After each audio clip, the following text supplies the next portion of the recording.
So now that you know the relationship between rotational speed and frequency, now let's go over deeper on what rotational speed is and how it relates to linear speed.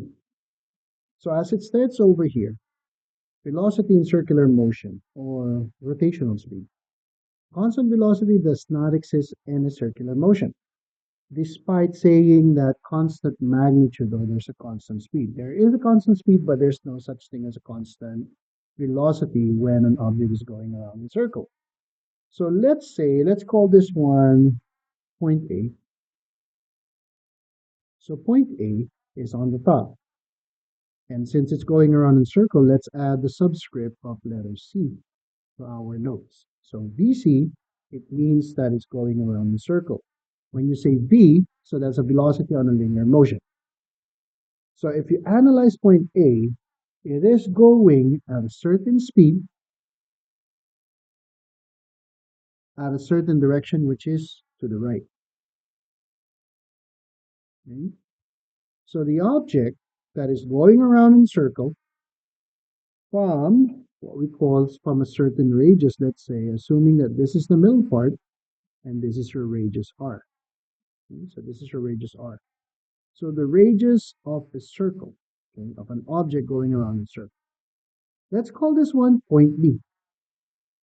So when the object moves clockwise, when it reaches from point A to point B, the speed is still going to be the same. You have the same speed.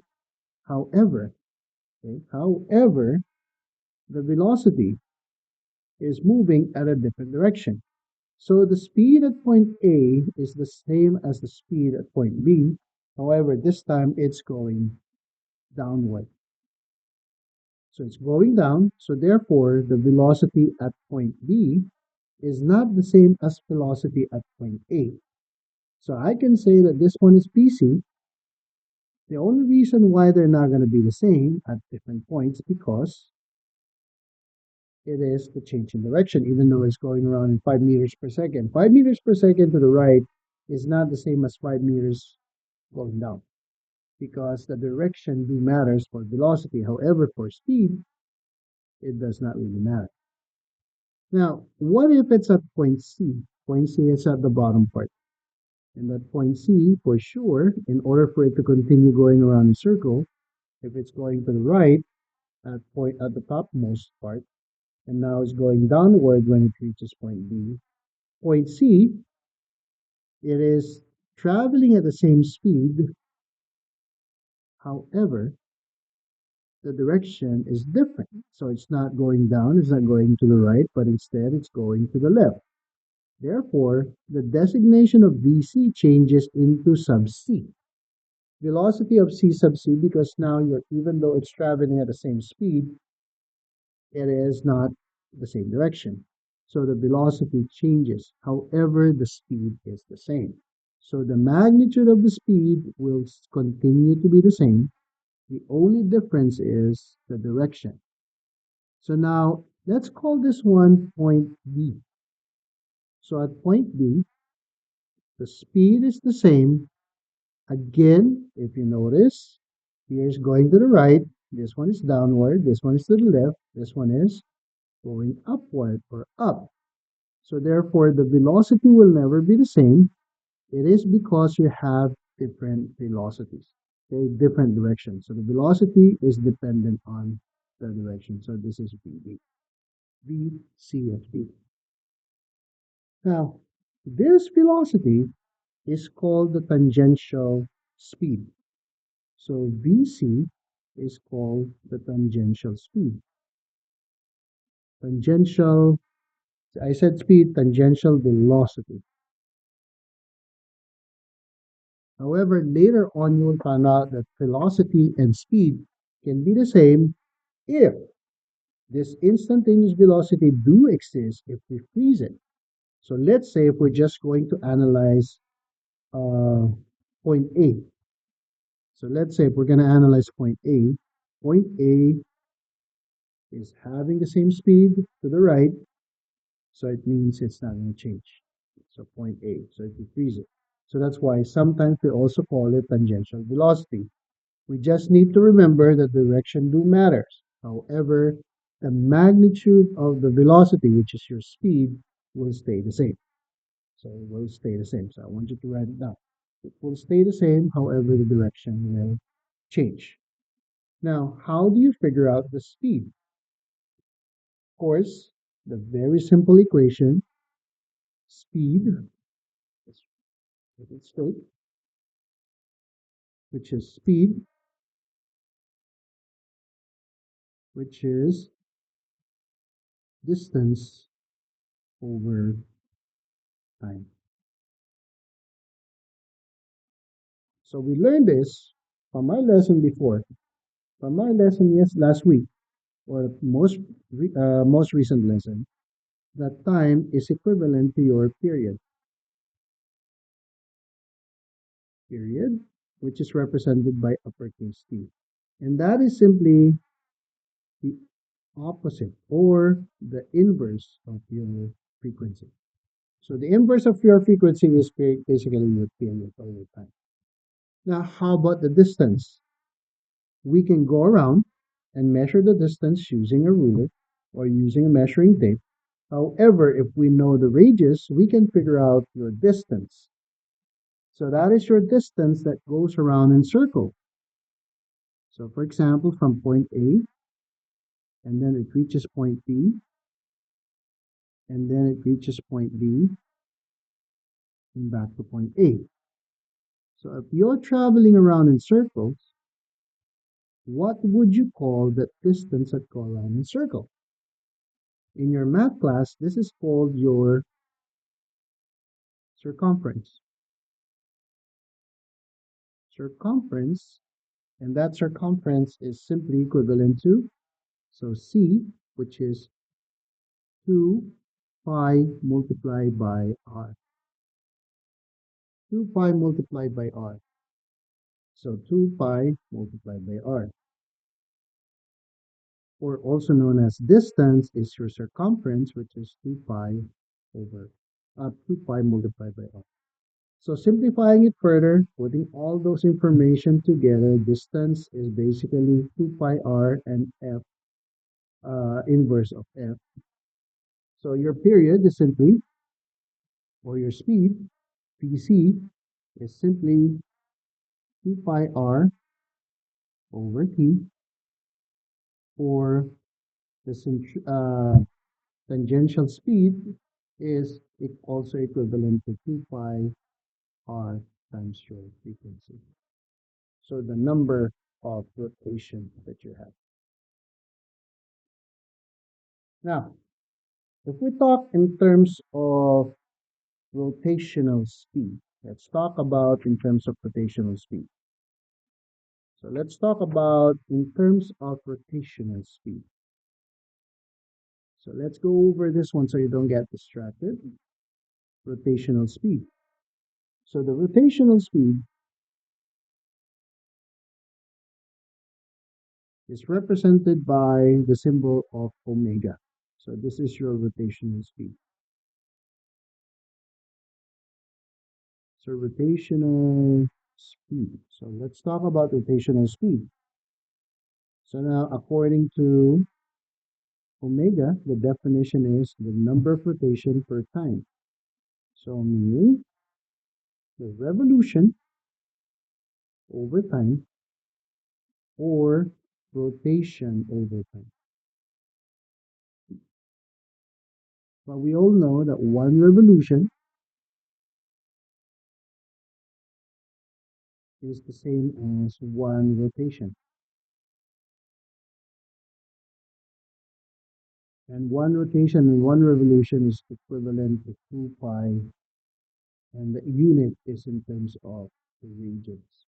Okay, 2 pi radians. So the angular speed, rotational speed, angular speed. Now, if we analyze this, we can say that the number of revolution. So the number of revolution, so omega is the number of revolution, number of rev or number of rotation, multiplied by 2 pi radians and then you divide it by the total time it went around the circle. Okay, so total time it went around the circle. So this is your angular displacement. Now, if we make an association between omega and angular speed, so let's say, what is the relationship between omega and tangential speed of VC? Rotational speed and VC. We can say that they're basically equal. What is the relationship?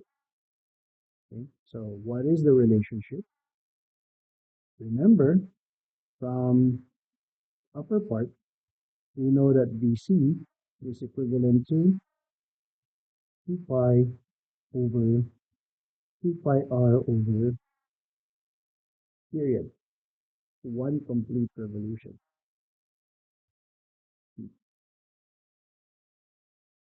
So that's your period. That's VC. Oops. But omega is also number of revolutions. So that's 2 pi. So one revolution over t. So this is your omega. So therefore, we know that this is also your omega. So this part, let me use a different color pen. Let's use the blue one. So this whole thing is the same as this thing. So we can make conclusion that VC is simply equivalent to omega times your R. Or for us to solve for omega, that is simply VC over R. So this is how you convert all those units. And then let's see this part. Okay, so there we go. So there we are. Now let's go to the next page, and then later on we can work on an example. Okay, so now let's continue with the second page, which talks about acceleration in circular motion. So in the previous page, we went over the velocity in rotational motion or circular motion. Now, it was mentioned in that page that the velocity, the relationship of velocity, which is this part over here, what if we keep it frozen? So if you keep it frozen, then your velocity turns into speed. So therefore, the relationship is the omega, or the rotational speed, or revolution per second, is simply equivalent to VC if you multiply it with your radius of the circle. Now, in terms of omega, omega is VC over R. So if you know how fast it's going in circles, and you divide it by, you multiply by the radius, that's how fast the object is moving. So that's why if you don't change the rotation of a round object that is rolling down, let's say rolling down a flat surface with the same speed, same rotational speed, what happens with your linear speed is that the linear speed also increases. So therefore, it is not appropriate to change the size of the radius unless you also make the necessary adjustment on your circular motion. Centripetal acceleration, AC. So the definition is AC is simply the centripetal acceleration. Centripetal acceleration. And this centripetal acceleration, the unit is still going to be meter per second square, because that's the unit of acceleration. Very simple equation. Centripetal acceleration is simply VC square over the radius, where AC is your centripetal or centripetal acceleration,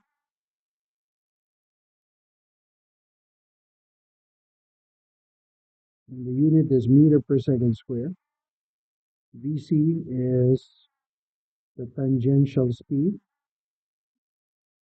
tangential velocity or speed, and that is measured in meters per second. And of course, r is the radius of the circle. So if I am going to draw it right here, so the radius of the circle is from the middle all the way to the outside portion of the circle. So this is your radius, and radius is in terms of meters.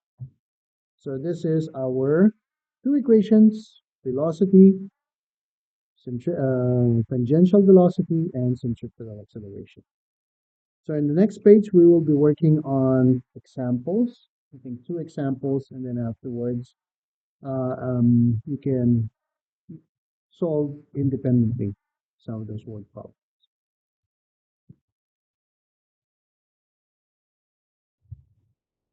So here are the two examples. So let's work on the first example first. An object is moving in a circular path with radius 5 meters. So here we have 5 meters. So this is your radius. Number of revolutions is 10 and 5 seconds. Determine the tangential velocity. So we're trying to figure out the tangential velocity. So question number 1. So we're trying to figure out the tangential velocity. So let's solve for VC, which is simply equivalent to 2 pi. So that's 2 pi times the radius over the period t, uppercase T. So one complete revolution. Okay, one complete revolution. Now, what is provided to us? The number of revolution in 5 seconds. So therefore, we can say the frequency is the number of revolutions over time t. So now if I am going to figure out the value of frequency, let's put the number of revolution, which is 10 revs, over 5 seconds. So therefore, we have an answer that is 2 revolutions per seconds. Because 5 divided by 10 divided by 5 is simply 2. But the period is 1 over the frequency. So it means let us divide our. So I am going to divide 1 by our frequency. Let me use my calculator. So that means that's 1 divided by the frequency of 2 revolutions per second. So RES, revolutions per second or rev per second. So 1 divided by 2 is simply equivalent to 0.5 seconds. So the period is 0.5 seconds. Okay, so 0.5 seconds. So therefore, we can plug in the value, which is 2 pi multiplied by the radius, which is 5 meters. And then you divide it by 0.5. So your velocity is simply equivalent to 2 pi.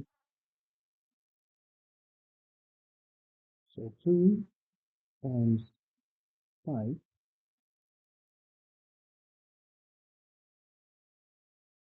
times 5, and then afterwards get the answer divided by 0.5.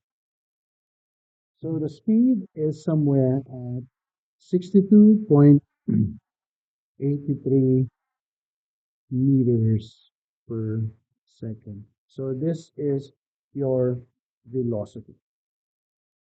What if we decide to use a different equation? So what's the other equation that we know? VC is 2 pi r times the frequency. So what if we use frequency instead of period? So 2 pi rf, so that's 2 times pi times the radius of 5 times 2. So let's try to figure out the answer. Are they the same? So that's 2 times 5 times 5 times 2. So your answer is 63.83. 83 meters per second.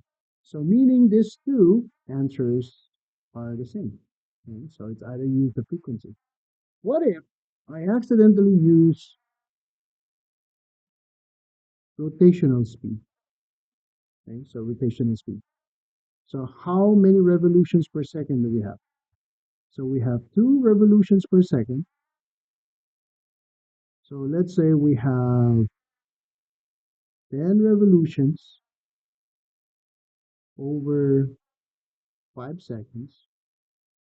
And then we multiply 2 pi, and that is in terms of radians to 1 revolution. This is in terms of radians. And we multiply this two. So we have how much? So this is 2 times 2, so that's 4 pi. So 4 pi radians per second. So that will be your omega. But we also know that BC is simply equivalent to omega times R. So that's omega times R. So let's move down a bit so we could see our pictures right here. So that is omega times R. So what is our omega? 4 pi, and then we multiply it by the radius, which is 5. And let's see if we have the same answer.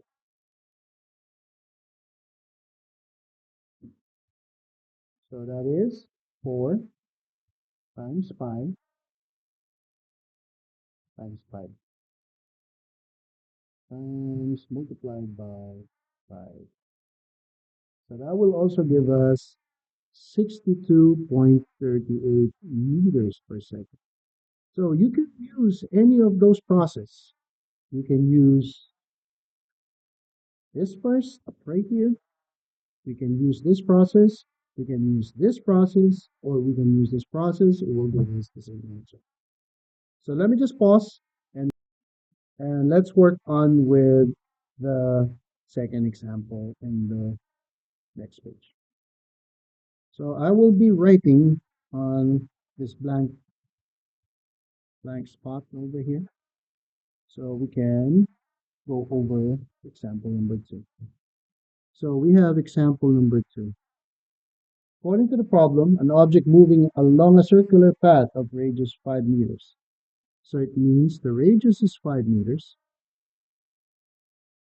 and it completes 10 revolutions in 5 seconds. Okay? 10 revolutions in 5 seconds. So it means number of revolutions, number of rev is 10, time is 2 seconds. And what are we trying to solve for here is not 2 seconds, but this is 5 seconds. Sorry, this is 5 seconds. According to the problem, it's also 5 seconds. So basically, it's the same information from previous number, from part number 1. Same given information, info from number 1. Okay, same info from number 1. Now, the thing that we're going to solve here is let's solve for AC. And let's express our answer. So let's solve for AC. First, express our answer in terms of meter per second square. And then the second one is in terms of G. So what is the value of acceleration due to gravity on the surface of the Earth? 1G is equivalent to 10 meter per second squared. So approximately 10 meter per second. So there we go. Now, how do we solve for AC? According to your notes, which is in page 2 of this packet, in order for you to solve for the centripetal acceleration AC, That is simply equivalent to the tangential speed squared divided by the radius. Okay. So from problem number one, we did solve our velocity in three different ways. So make sure you go back and watch the video or just look at your notes. VC is 62.83 meters per second. So this is your velocity solved from the previous page, from problem number one. So all we have to do now is plug in the values, which is 62.83, and you square this first, and then you divide it by the radius, which is 5 meters. So let's solve it. Let's simplify it. Which is 62.83 square.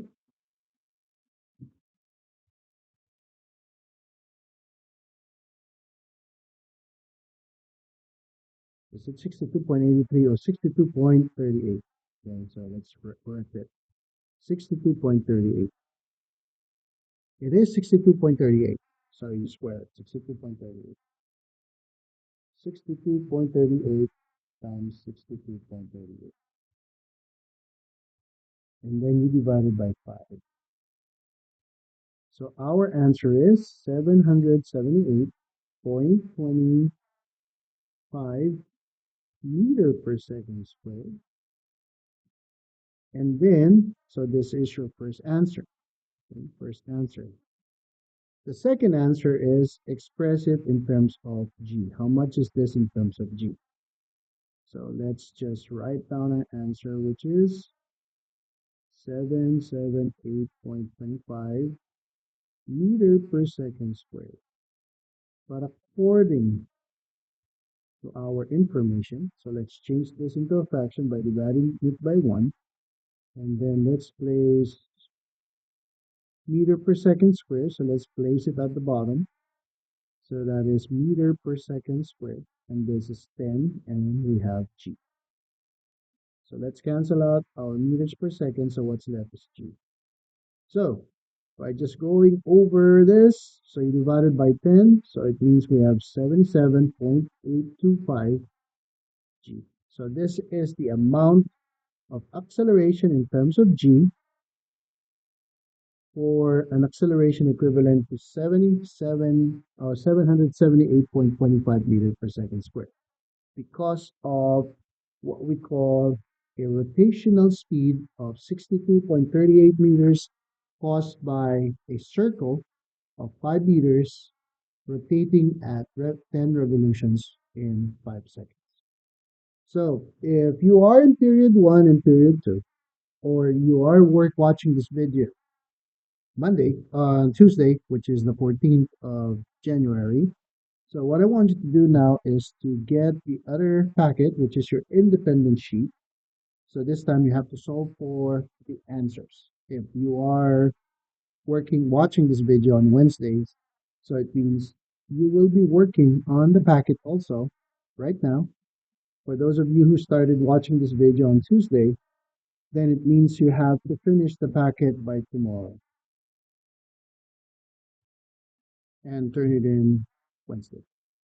Thank you.